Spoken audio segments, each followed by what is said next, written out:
Most of the time, boats save us, but once in a while, we save them. In the case of this little 1964 Boston whaler and me, I think we actually saved each other. I first met her when a close friend bought her in the early 2000s.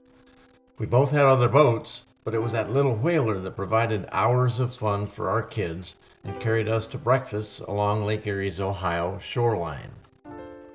Well, the kids grew up, and that little whaler was used less and less.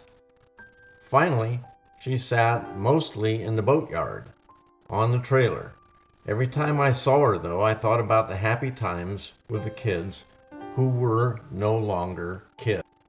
Our daughter, our only child, got married at Put-in Bay. And then she moved to Virginia. Her mom and I sold our house near Cleveland, kept our condo on Lake Erie, and moved to a home along the James River in Virginia. During the move, I was diagnosed with throat cancer. Treatable, but it was a significant hassle. During my radiation treatments, we learned that my friend had made the inevitable and the correct decision to put the little whaler up for sale. My daughter said to me, "Dad, we can't let the whaler get away." Well, we didn't let the whaler get away. We bought her from my friend. I knew she was old, but it's kind of impossible to critically inspect something you really care about. I just bought it without inspection. Besides, I wasn't physically able to become a discerning boat buyer, and it was the middle of the worst part of the COVID pandemic. I just knew I wanted that little whaler. And maybe fixing her up would be good therapy. In the spring of 2021, my daughter and I drove to Ohio, spent a great weekend watching a stormy Lake Erie, and then we towed the whaler back to Virginia. Within a week or two, we launched the whaler in the James River. And we got a glimpse of a new boating life for all of us, the whaler included. We even had a new crew member, a Cocker Spaniel, Clementine, who is literally addicted to swimming and appears to be even more excited about boat rides than the rest of us. It was really good to have something positive to anticipate. The whaler balked a little starting in cold weather. Her wood could use attention, and the gel coat was really bad. But she floated pretty well in the James River. I've never been very concerned about appearances, but boats do evoke a certain sense of pride, so a little fixing up seemed warranted. Still, I didn't know how much energy I could muster physically. Well, I did have a bunch of time. Maybe I could just refinish the outside of the hull. I started dremeling out the cracks. Well, maybe the inside of the hull could use a little work too. I thought maybe just doing the outside and the bow would spruce her up enough. I refastened the rub rail just functionally. I was still trying to avoid a complete restoration. That's when I pushed on the console and it moved when the boat didn't. Gosh, the little whaler might need some surgery too. To my surprise, tapping on the transom was encouraging and the deck was really solid. Well, if I was going this far, maybe the rub rail should be replaced too, and well, probably the wiring. I'm sure glad I love that little boat enough to take on the task. It turned out to be very good mental medicine. The better that boat started looking, the better I started feeling. It's a strange thing, but we really did kind of cure each other.